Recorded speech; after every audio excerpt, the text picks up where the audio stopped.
better. There we go. I don't know what happened to my mic. It was working fine earlier, but hey, anyway, sorry about that, guys. Mike had a mind of its own.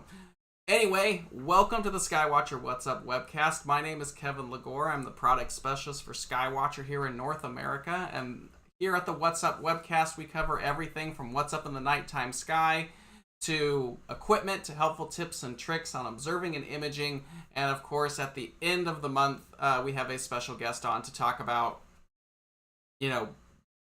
what they specialize in. So, we try to make this as fun as possible. We try to have every episode be about a different topic. So if you ever want to go back and watch them, that's what they're there for. All these are live. Most of these episodes are live at the when they are presented, and they are recorded on our YouTube channel. So like I said, you can go back and watch that, and hopefully it'll be good for you. Anyway, so this week we're actually covering a topic that someone wrote in about. They wanted to know about software, particularly the SkyX software. Now, we get this question in tech support almost daily. People are constantly wanting to know how to connect their Skywatcher Equatorial Go-To mounts to various softwares available online. And I'd like to be right up front that there's too many softwares for us to keep up with. And here at Skywatcher, and I'm sure almost any other company that makes mounts that's going to say this too, is we're really here to back up our equipment. If you're connecting this to anything third party, it's not really the manufacturer that should be responsible for knowing the ins and outs of all these softwares. It's kind of like buying a laptop and calling Lenovo or whoever to help you figure out, Microsoft Word. They're not super responsible for that. I know some people might not like hearing that, but that's the reality of it. And we try to know from experience, because we have different people on our team that use various different softwares and different things like that. We try to give our firsthand experience to support those as much as we can, but we cannot be experts on every software out on the market. And there's a lot of good ones out there. There's Stellarium, there's for guiding, there's PhD2, Maxim DL's got some capabilities. I know there's Prism, there's obviously the ASI Air Pro is really popular. There's a wide variety of all different ways you can control your mount other than the hand controller. And that's great. But it might fall to you as the owner to understand and put that puzzle together in order to control your mount the way you want it to be. And we try to provide as much support as possible, but we can't provide support on everything because it takes time, obviously, to learn how those softwares work and how they interact with our equipment or your equipment or whatever you're using. So just want to be super upfront about that before we dive into this. So like I said earlier, I get questions almost daily about how to connect whatever software to our hardware. And I don't have experience with all of them. But the one I do have the most experience with is SkyX from Software Bisque. And the reason is because that's what I like to use, but also what I really like about SkyX is it has everything all under one roof. When you're putting an imaging system together, it's very much like a puzzle. You've got a mount, you've got your telescope, you've got your focuser, maybe you have a filter wheel, you've got an auto guider. That's just the hardware. On the flip side, you now have your computer, you have your guide software, you have your pointing software, you have your camera control software, maybe you've got something for your filter wheel that's separate. Whatever. It's a freaking puzzle to put all this stuff together. So it makes it difficult when you're trying to put all that together, especially when you're new. When you're new, you go on to the forum websites or somewhere online and you have 50 different opinions about what you should get. You've already spent some money on your equipment and you're learning that, but then you hear, oh, I should get this guide software, or I should get this, and I should get that. And what I encourage beginners to do is don't jump into this. Don't jump into the deep end quickly. Because if you've never done this before, astrophotography is very difficult. And if you've never done this before and you've just bought your first equatorial mount, you don't know how to align it yet, maybe you're not familiar with the nighttime sky, you don't really know your camera that much, please, please, please, as someone who works with people always on this, please take your time. There's no race to get this going. Learn how your mount works. Go out a couple nights with the hand controller. Yes, I said it. The hand controller. Yeah, go out and use your mount as you got it, as it comes out of the box. Get familiar with that first. Then add your telescope, or use your telescope with that, but use it maybe visually. Just get used to aligning your mount. Once you've got that down, pop your camera on it. Start learning your camera. Maybe you're already familiar with your camera because you have a DSLR or a mirrorless camera or whatever. Great. Learn how that works on a telescope. Learn how to focus. Learn how to align with your camera rather than an eyepiece. And then from there, start to add pieces. Maybe start taking longer exposures. Maybe look at adding an auto guider. Learn how the auto guide software works. And then add one piece at a time. Because if you don't, you're going to have all these issues pop up. I guarantee it. Whether it's the telescope or the mount or the software or whatever, something's going to happen and you're not going to know where it's going to come from. So taking steps into this is a really good idea. And I know you're excited to get your stuff. You're excited to get out there and take those images and share them with your friends, but please take your time on this. Now, what drives me nuts when it comes to software nowadays is there's a ton of them, and a lot of them you're having multiple softwares running multiple things on your mount. To me, that just seems like a mess. And you're just asking for some driver not to work or some USB not to work or whatever. So I like to keep things as simple as possible. And with that being said, that's why I've really liked using SkyX. Now, if you're not familiar with SkyX, it's made by a company called Software Bisque. They've been in the game a long time. You might be familiar with the Sky, and then there was the Sky 6. I probably even missed a couple generations in there.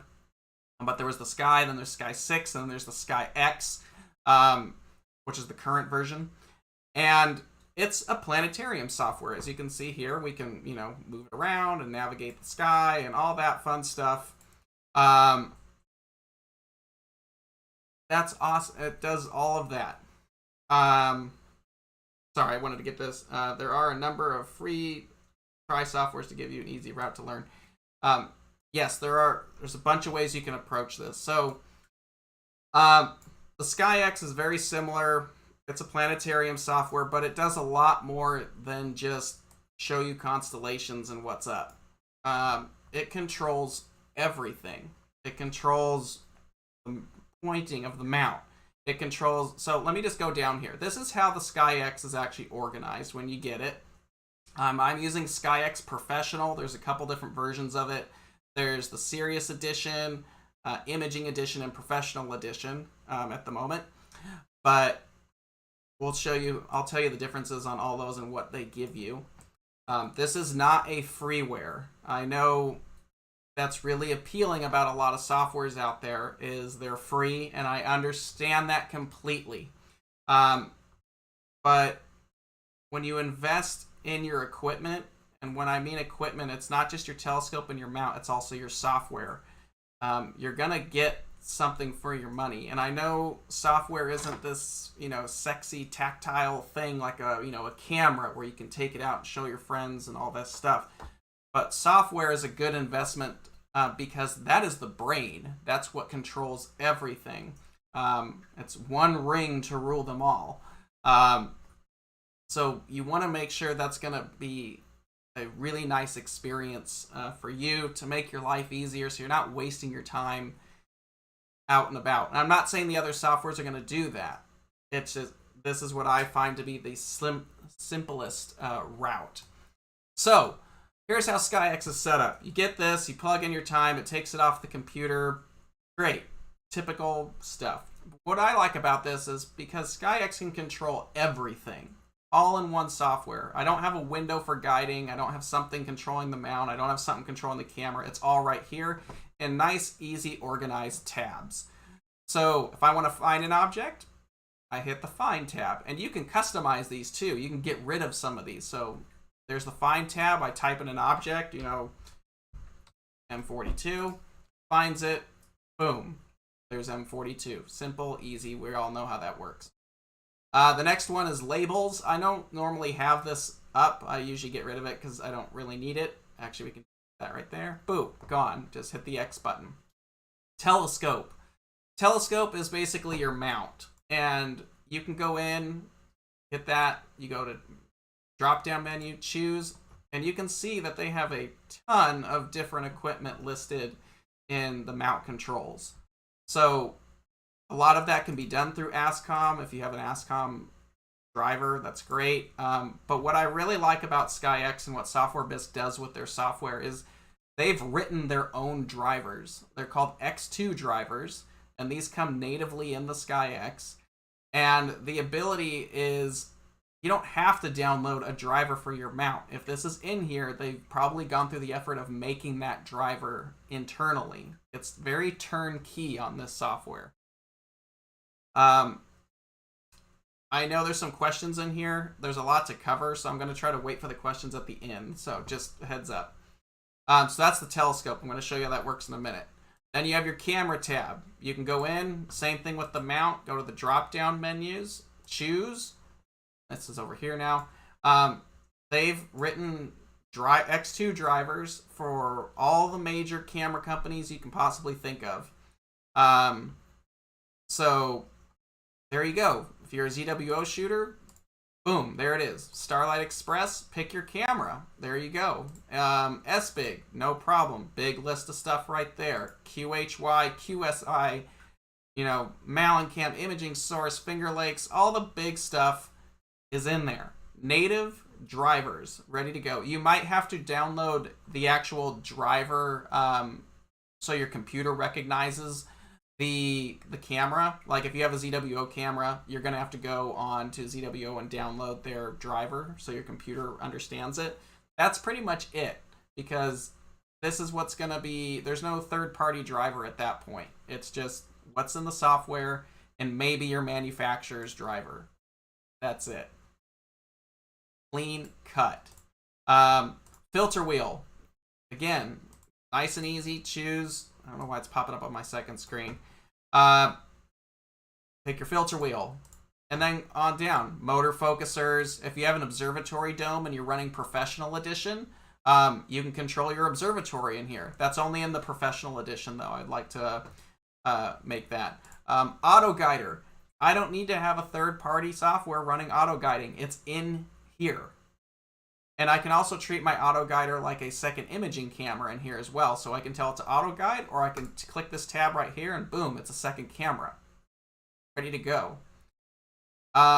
Video. I haven't messed with this one much, but you could do that. Video guider. If you have a rotator on your telescope, I'm going to go get rid of video because we're not going to be using that. If you got a rotator on your system, awesome for you. Same thing.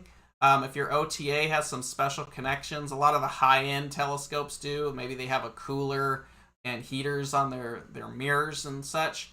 There you go. And power control. This is new. I haven't played with this new tab yet. I know there's stuff like the Eagle and all these other control boxes. I'll have to look in more with SkyX or Software Bisque about the power control. This was just recently added in a recent build. So I'm going to go ahead and get rid of that too. And the OTA, because we don't need that. I don't need the observatory one. So there I go. I have Find, Telescope, Camera, Filter Wheel, Focuser, Auto Guider, Rotator. All the usual stuff that you're probably going to need. That's it. I cleaned up my whole experience right there. That's all I'm going to need. Awesome. Another thing I would like to mention about SkyX, because I know we get a lot of crap for this, is SkyX is multi-platform. You can use it on Windows, you can use it on Linux, and you can use it on Mac. So that is a major, major plus for SkyX. It's multi-platform and easy to use on all of that. So that's kind of sweet. We are trying to make our Mac experience better for Skywatcher. That's been a process, but hey. All right. So that's just the general overview of SkyX. That's why I like using it. Streamlined, all under one roof. It's a nice thing to use. But how do I get that to work with my Skywatcher SynScan? And that's how I'm going to show you right now. So, as you can see behind me, I've got a EQ6R back there. It's got a little Evo Guide 50, just because I don't need some telescope taking up a ton of room in the office. I've got that already connected. But I'm going to show you how to do this. So, right now, Skywatcher obviously has USB direct on the side of our mounts. SkyX does not work with the USB direct yet. We are working on that with them, and hopefully maybe once you've seen this and it's pre-recorded in the future, maybe this will be handled already. But we are working on that. So first thing you have to do to get SkyX to work, first off, you got to buy SkyX and download it. And do the initial setup. There's some big databases you have to do with SkyX because of the ability to plate solve, which we will talk about here in a minute. But the first thing you have to do to get your Skywatcher equatorial go-to mount to connect is you have to do a 1-star, at least, alignment first. So what you're going to do is you're going to turn on your Skywatcher mount as you normally would. Put in your date, time, location as you normally would with the hand controller. I know it's a hand controller. We're working on making this smoother. And just do a 1-star alignment. All you're basically doing with the 1-star alignment is you're orienting and you're initializing and orienting the mount. That way the mount's encoders know where it's pointing and where it's reading out. Once that's done, you can then connect it to your computer. And you do not have to set your hand controller to PC mode to do this. So a lot of our modern day V5 controllers have a USB-B, B as in boy, on the bottom. It's same as a printer USB. You're going to find that. You're going to get a USB-B, and you're going to plug it into the bottom of the controller. And you would probably have your hand controller connected to the mount, but this is just a demo. So we have our PC connection there at that point, and we are ready to switch control over to, sorry, something in my eye, to SkyX. So we have our initial alignment on the hand controller. We have the USB-B plugged into the bottom of the controller, and now we need to link the two together. So we're going to go up here to the telescope tab. You're going to go to Mount Setup. Click that. The window's going to pop open. Up at the top, you'll see a drop-down button for mounts. You're going to go to Choose, and it's going to open up the mount selection. This is their whole database of what they can support. And you're going to find Skywatcher about midway down. You can ignore all of this here. I'm not exactly sure why it's there. The one you need to worry about if you're using equatorial is the bottom one. Skywatcher SynScan EQ mode. Once you've highlighted that, it should highlight, or selected that, it should turn into a blue bar. Go ahead and hit OK. And it should load it up here into the mount version. And then from there, you can either... One thing you're going to want to check is you want to go, once you've selected the mount we're going to work with, you're going to go back to Settings. It's going to open up the COM port window, and you're going to find wherever your mount is selected. Mine just happens to be COM port 8. Go ahead and select that and hit OK. So that way that it knows what port the communications are going to be made through.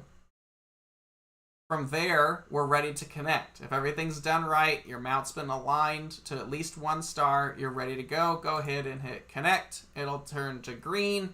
You're going to get this error. I'm sorry, can't talk. You can actually go ahead and close this window. But you're going to see this yellow donut on your screen. That is the position of the telescope. From there, you are now able to slew the telescope anywhere you want. So, let's just say M42 is up right now. Type it in, hit find, hit slew. On a new setup of SkyX, it's going to ask you to confirm the slew, give you the deck and RA and all that. Do you want to do it? You hit yes to slew it. I don't use this. After a while, you don't need to be asked over and over. You can uncheck that so it doesn't pop up again. Go ahead and hit yes, and it's going to hit that, and the mount behind me should start slewing to its particular target. So it's going to go off and find it. It is on the other side of the meridian at this point, so it has to do a meridian flip at that point. So it's going to head over to M42 and hopefully find that, because I did line this up ahead of time just so we could save time on this. So as our EQ6 goes off and finds it, the little Evo Guide 50 that's piggybacked on there, it's going to slew right up to where it thinks Orion is. Now, bear in mind, we've only done a 1-star alignment at this point, so we might have to refine our alignment a little bit. I would have picked a closer object if I knew it was going to take long, actually. So, anyway, while that's slewing to the target, like I said earlier, we've only done a 1-star alignment, and maybe we need to refine that a little bit. Now, a lot of the modern day softwares do what's called plate solving. And if you're not familiar with what plate solving is where you can actually take a picture of the nighttime sky, and software will then match that image to a star field in the database. So it's actually taking an image and registering that. It's like a fingerprint, that really unique area of the nighttime sky, and it's going to plate solve against the sky so it knows what it's looking for, so it knows where exactly the telescope is. Now, I know there's different softwares out there that do that, and it probably does it more to know that it's pointing in the right direction and in the right position. Thank you about the fish tank. I have about a foot behind that before it would hit it, but yes, that would be bad. What SkyX can do is they have a software inside of SkyX called TPoint. TPoint is an alignment software, I guess, or part of SkyX. It helps with the alignment. So what you're going to do at this point, we've got our mount. You should have polar aligned your mount, like with the polar scope or a pole master or whatever you're going to use. Polar align the mount, do your 1-star alignment, connect, like we've done now. Now we want to refine our pointing at this point. Now the cool thing about this is we're going to go up to telescope up here, TPoint add-on, and it's going to pop up this new TPoint window. Now, I don't have any previous alignment data inside of SkyX at this point. If you did and you needed to clear that out, you would go Setup, New, hit New to clear that out, and it would clear out the previous alignment data. What's cool about this, though, is let's say you have an observatory and you have 2 telescopes on it, and this is regardless of the mount. You have a big telescope, and then maybe you have a piggyback telescope on your mount. You can actually do 2 different alignments for each telescope, and you can switch the alignment, so that way you can actually plot, or it'll point better for that particular telescope. So you can see right here it says save, open. You can save these alignment models, is what they're called, TPoint models, and you can open them up and reload that depending on which system you want to use. This is only if it hasn't moved. Maybe you've got it wrapped up in your backyard, or maybe you've got, a laptop that you take from your observatory to the field, and when you get back, you just want to load that. You can save these. So that's that. So we've cleared out our TPoint run, and this is how we set this all up. So you're going to go up to automated calibration, Click that, and it's going to open up a new window. I'm sorry, I got ahead of myself on this. So when you're going to do a TPoint run, you need to make sure your camera is on. Now, I don't have a camera set up here, so we're just going to use the Software Bisque simulator. So they have a simulator here. We'll just click that. But you can pick whatever you want, whatever camera you're going to use. If you're like ZWO, click that. Whatever. It's very similar to the telescopes. Find which one you want, click it. It'll highlight in blue. Hit OK. It should load it in there. Go ahead and hit connect. And it'll say ready in green if it's all ready to go. Now that we've got our camera hooked up, the way TPoint works is it's going to slew the telescope all over the sky taking pictures. And it's going to plate solve those images. And what this TPoint model that we're going to build, and model's an important word here. It's not an alignment, it's a model. An alignment is where you just align the mount. So it's oriented, it knows where it's going to go. That's great. A model, like what happens in TPoint, is it's not just confirming where things are in the nighttime sky, but it's also mapping out the flexure in your telescope system. When your telescope points to the south, it's going to bend in a different way than it would be if it's pointing in the north. That affects your pointing and tracking. What's really neat about TPoint is as you're doing this alignment process, it's not just aligning and figuring out where things are, it's also mapping out flexure in your system. A lot going on in here.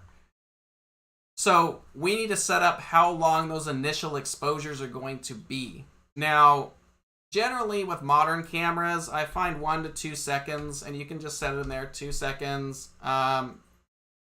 You got to figure out what your image scale is, and I will show you that in a minute. Let me make sure. Let me just pull up a fit file real quick, and I'll show you guys how this works. That's not the one I wanted.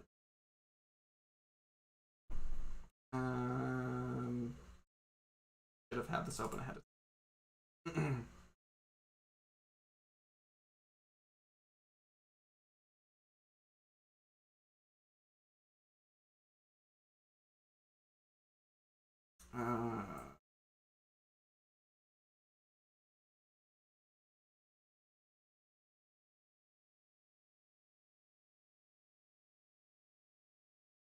There we go, putting a fit file on the desktop.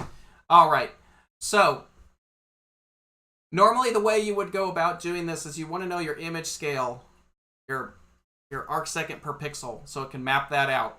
I would also recommend that if you're going to do alignment, you want to do a 2x2 bin. It makes it go faster. Just do it. It makes it go faster. Also, if you're going to be doing a TPoint alignment, you want to make sure that you're using like a basic light pollution filter or an RGB or no filter. Don't use a narrowband filter. The exposures get too long and it takes a while. Now, you're all set up there. So we'll just say our arc second per pixel is 1.5 or whatever it is. I'm going to do 2 seconds. Make sure you're binning 2x2. And then you can go over here to create pointing targets. Now, most mounts, like in Skywatcher, we have a 3-star alignment is our max. SkyX is really crazy because you can actually choose how many you want. I think 24 is like the minimum that it needs to make a good model. But you can take the slider down here and you can go all over the place up to about 786 points. I mean, we can actually make that bigger if we adjusted the window here. And this is what I really like about SkyX as far as the alignment process is a lot of us are in a backyard and there's a part of the sky where there's a tree in the way or the house is in the way. You can go in and you can customize where you want the mount to do the alignment and where you want it to avoid. So, like, I have a tree in the north in my backyard, so I don't want it to go over there. So I can actually, with these little things here, I can actually customize my pointing model.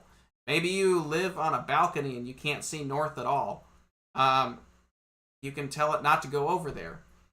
Another thing is, especially I like using refractors, and they're really long, and you can hit the tripod or the pier. So I want to avoid zenith while we're at that too. So let me fix this up here. I want it to avoid this area because I have a big tree in the way. And I don't want it to hit the tripod, so I'm going to drag this out. And we're going to avoid that area. So it's not going to point here or anywhere over here. Completely avoid those sections of the sky. I can still do up to 560 points. That's ridiculous. It's going to take a while to do something like that. You don't need that many. Normally, I would say 24 minimum.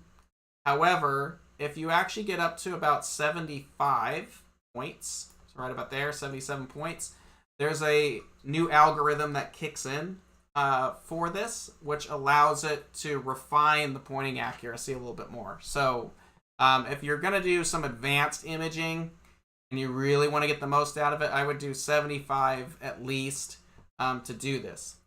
So we've picked our alignment points. We have our camera set up. And now we're ready to go. So what's going to be really neat about this is because we have all of this in here, this is all the points that the mount is going to align to, where the camera is going to plate solve and take a picture. I don't know how it generates this, but it's specific for what it wants to do. We're going to avoid this and the north part. I don't know if I can get rid of this guy. You can actually tap little points in there if you want to add more. So we'll have to, let me just go ahead and clear this. I'll have to remember it. So, yeah. Anyway, so we're ready to go. And what's nice about this is it's going to be automated. So right now, all we have to do is hit run. They'll ask you this, just hit OK. And then if we were out in a nighttime sky, you'll actually see the telescope behind me. It's just going to start slewing to each of these objects, taking pictures until this is done. So it's slewing to target. It's going to find that target. Camera's going to automatically take that short picture, 2 seconds at this point. It's going to plate solve that position. And it's going to do that through all those 77 points until it's done.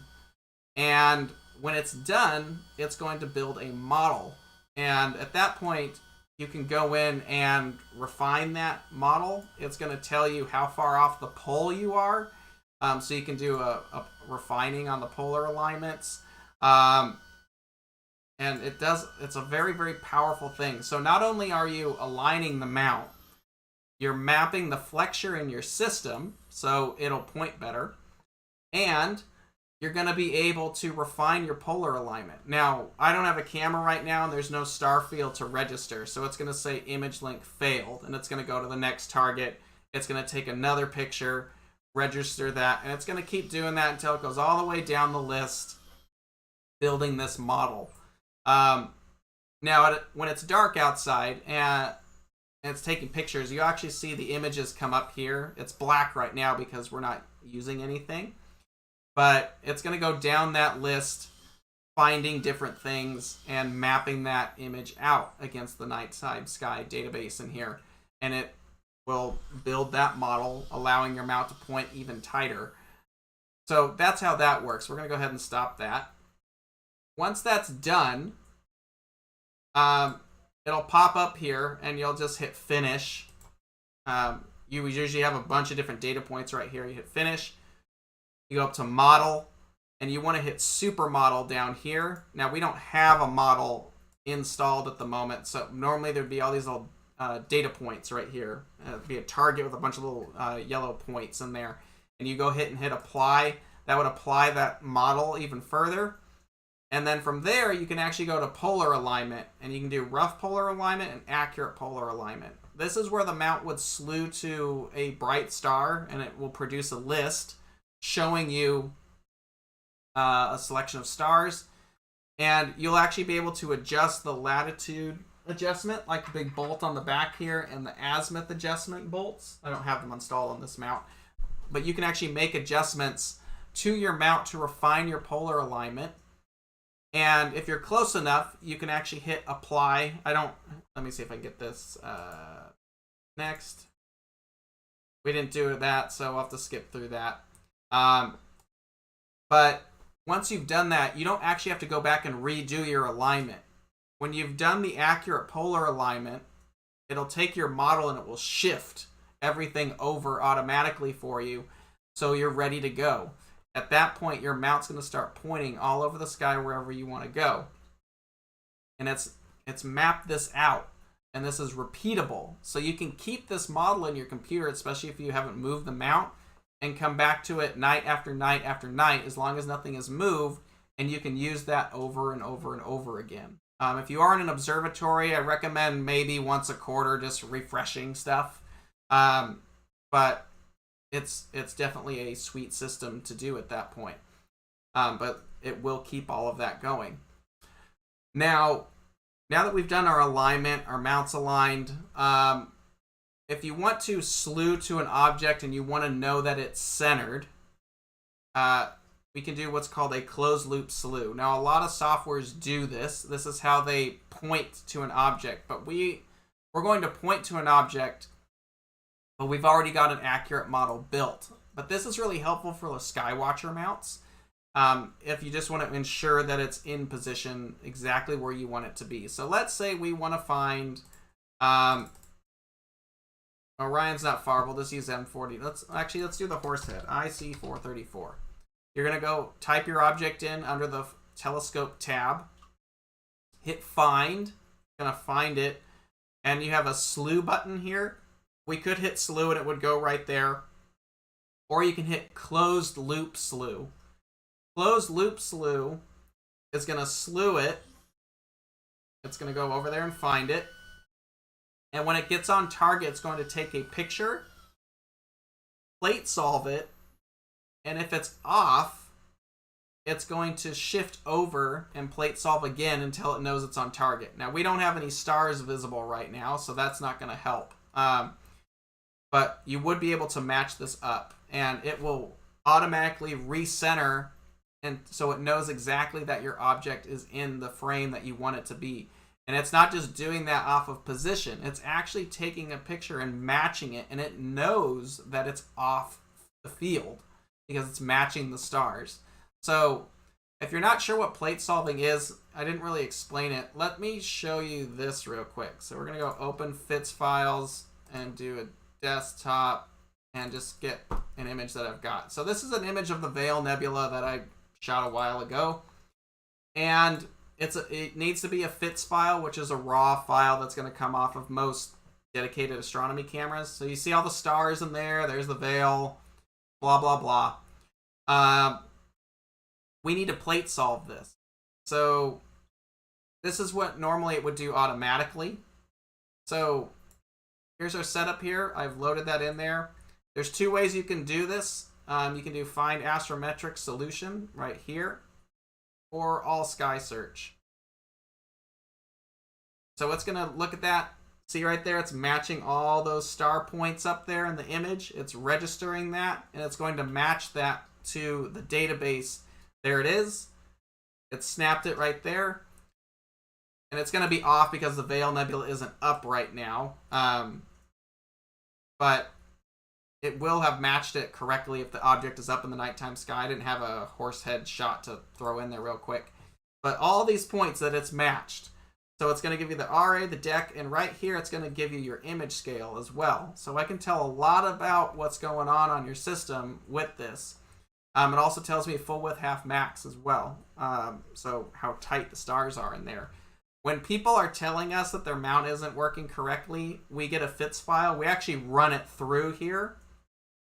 We can plate solve it, and we can find out where your mount is drifting, like what direction, so we can figure out what's going on with it. So it's very helpful. Another really cool thing about this particular ability to plate solve is, let's say you've imaged a target last winter. Let's say we did an image of the Horsehead Nebula last fall, and we got a better telescope, or we want to add some more data to that and make a better picture. You can go back, as long as you've saved your FITS files from that image, you can go back, open this up, like I just did there, plate solve it, and your telescope will slew right back to that same position. So It can be helpful if you're doing things night after night after night and you want the positioning to be the same. And you can do that by just opening up an old image. Again, it has to be a FITS file so it can register it, but it plate solves it, which basically means it connects the dots and matches that to the exact frame that you're looking for. So very, very powerful capability, and a lot of modern day stuff is going to be able to plate solve. I just don't know to what extent. The nice thing about SkyX is it has a very powerful plate solving software that is doing a lot of work to help your mount point, to help your mount track, and map out any odd issues like flexure in your system. So it's very advanced software to use. And then, of course, the thing I like about it, like I said earlier, is it's all under one roof. I don't need to have a third-party guiding software. I don't need to have something for the camera, the filter wheel. It's all right here. All clean and organized and nicely, easily accessible for you to use. You're ready to go. So that's a lot of the reasons why we like using SkyX. Now, like I said before, this isn't a freeware. And here's the different versions on Bisque's website. You have Sirius Edition, which I believe gives you telescope control. You have Imaging Edition, which gives you everything you're going to need for the imager, especially if you're in the field. And then you have Professional Edition. Now, I have Professional Edition. I don't feel like you really need Professional Edition. Most people are going to want Imaging Edition. The nice thing about Imaging Edition is it really comes with everything you're going to need. It has SkyX, it has the camera control section, it has the TPoint add-on. All of that is packaged, ready to go, so you are set. Pro Edition is going to give you like observatory control and some things that, as a field imager, that you're not going to need. So Professional Edition is great. It gives you everything, but there's a lot of stuff there that you probably will not use if you're just in the backyard or you're in the field. Imaging Edition is probably what you'd want to look at. Now, it is about $500 for the software, and I know a lot of people will freak out and cringe at that price tag. But again, you're paying for a software that's controlling your entire imaging system. Everything. So that's something that's worth investing in. I know there's freewares out there that work great and they're probably good to get started, but investing in your system, especially with the software, is also important. I know it's not a camera or filter or telescope, but it's worth it. Now, I'm sure some of you have seen there is a subscription fee. That's an annual fee. And basically what that just allows you to do is keep the software up to date as they come up with new builds. So even if your subscription disappears, you can still use SkyX. If it's on your computer, it's yours. Great. But if you want to update to the latest builds, maybe they added some new features, that's what the subscription fee is basically giving you. So that's up to you if you want to continue with that or not. But if you're using a Skywatcher mount, you're not in an observatory, Imaging Edition is really all you're going to need. If you're in an observatory and you want all the bells and whistles, then Professional Edition is worth checking out as well. So you have to take a look at that and see what's going to work for you. So that's Software Bisque's website. If you have any questions about the SkyX, I would honestly reach out to them directly to get the most out of it. So yeah, that is pretty much SkyX and how it interfaces with the SynScan hand controller. It's a very simple process. Just do a 1-star alignment, USB-B from your computer to the bottom of your hand controller, and then just go up to telescope and hit connect, and you're ready to go. There is no extra driver. You don't have to download some extra program. It's already in there. It works for Mac, Linux, and PC as well. So you're ready to go on a lot of different platforms, and it's going to give you all the control under one software. So nice, clean, easy, and organized. I know we're getting to the end. I know there's some questions out there that probably are going to take some time. Oh, I would like to mention that some of the big modern cameras, like the new IMX 455 cameras, which is the QHY 600 and the ZWO 6200, SkyX now has a 64-bit version that you're going to want. So you can do that. That would be really helpful. So you don't run out of memory if you're using those big chip cameras and probably a lot of modern day stuff. So 64-bit is something you want to check out as well. Okay, questions. Do you know if the latest build of SkyX is compatible with Windows XP? Please don't make fun of XP. So far everything works, so I'm trying to fix something that's not broken. I'm not sure. That's probably a good question for Bisque. I would reach out to Software Bisque. I'm running a Windows 10 machine, so I don't know, but I would recommend talking to Software Bisque about that. Yes, let's see. Next question. I assume that other entities like EQ6R are for EQ direct control. There's no direct connection for SkyX and SynScan yet. It is in the works, and hopefully in the near future that will change. I know that's something we're pushing for, so it's just a it would be it's coming, so not yet. So next question. What do you recommend for post-processing images? Post-processing is a whole nother video, essentially. As far as softwares go, Photoshop is a major, in my opinion, is a must if you're going to be post-processing images. It gives you all the control that you're going to need. For stacking, you're going to want something like Deep Sky Stacker. That's a pretty nice freeware that does a nice job stacking. PixInsight is probably the biggest software right now that people use for processing. I use it for a lot of stuff, and then I'll move stuff into Photoshop. But honestly, you could get a nice range of stuff done with just Deep Sky Stacker and Photoshop. That's, basic stuff right there. Those are the two I would recommend. You want a lot of advanced controls, and again, much like SkyX, you want a lot of things under one roof. PixInsight is kind of the end-all, be-all software at the moment.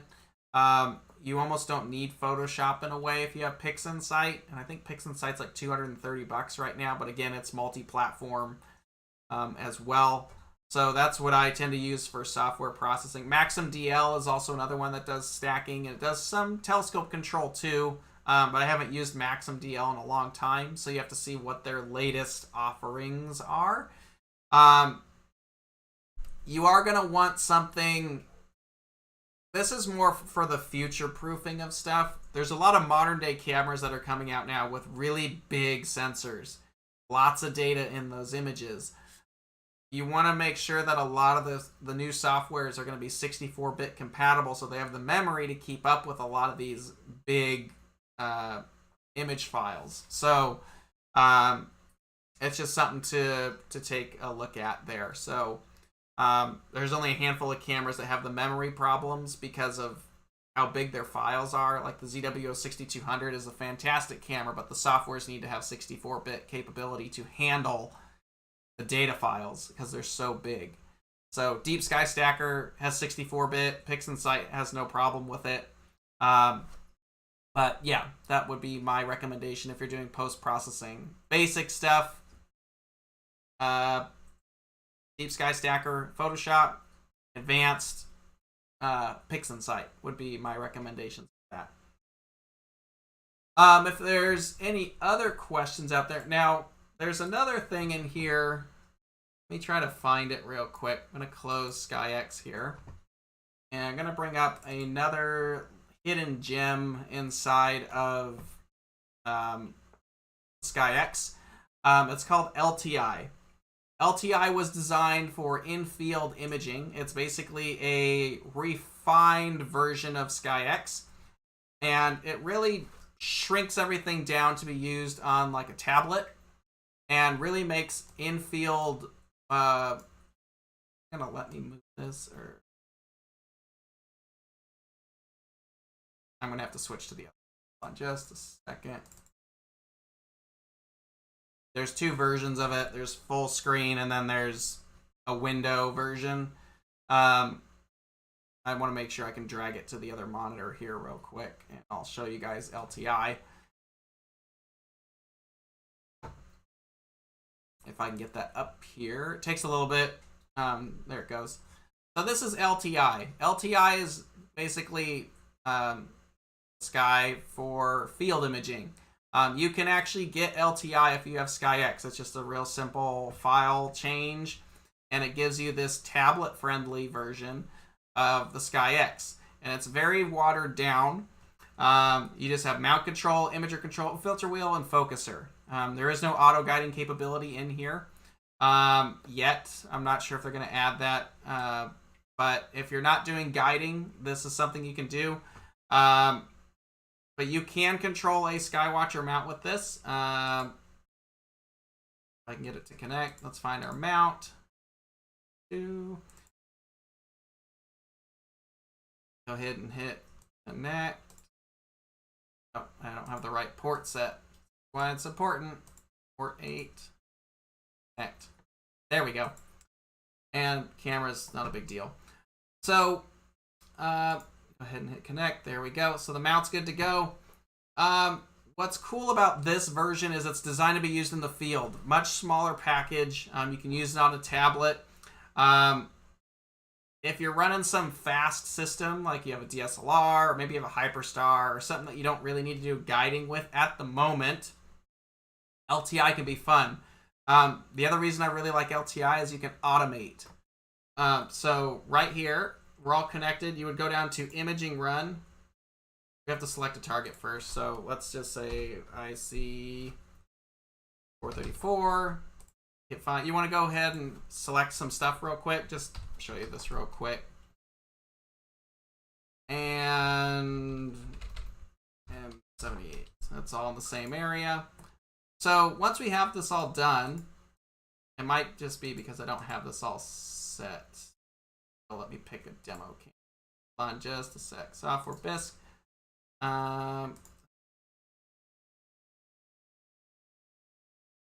Oh, I selected filter wheel. Sorry.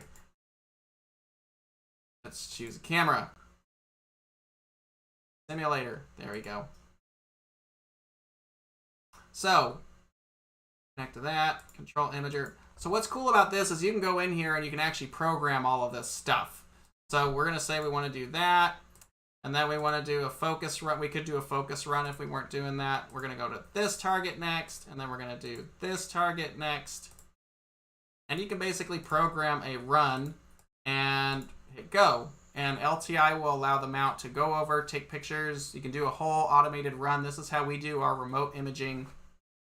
And it automates the whole night.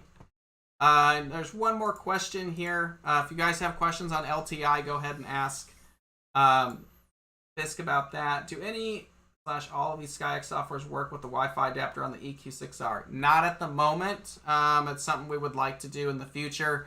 So I wouldn't be surprised that that would be an option moving forward. So do keep an eye out for the direct connection and maybe Wi-Fi connection with the apps moving forward with that. So we'll see where that goes. That's pretty much it for this. I know that was a lot of information on a relatively complex software.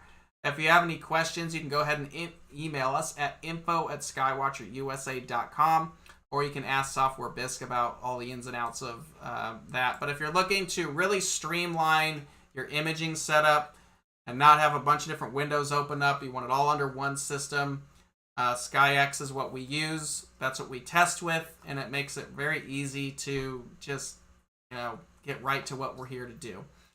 Does work on all Skywatcher go-to equatorial mounts, and that's what we recommend as far as software if you're looking for something to control your mount.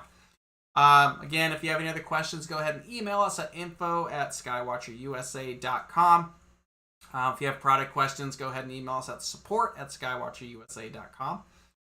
And if you like what we do here on the webcast, please like and subscribe. And we're happy to have you here every Friday. Thanks for hanging out with us. Next week, I believe we are talking about the difference between monochrome and colored cameras. Let me just look that up real quick. I got the schedule off the top of my head. Got a lot of cool videos actually coming up. But this one would be really cool. Yeah, next week we're doing monochrome versus color cameras. So major point of conversation. They both have positives and negatives. So definitely come back next week. Join us for that. Think you enjoy it. At the end of the month, we have Dr. Vishnu Reddy from the University of Arizona, and then we head into August. So lots of cool videos coming up. Thanks for spending your Friday morning with us. If you have any other questions, please let us know. And that's about it. So thanks very much. Have a great weekend, and stay safe, guys. Have a good one.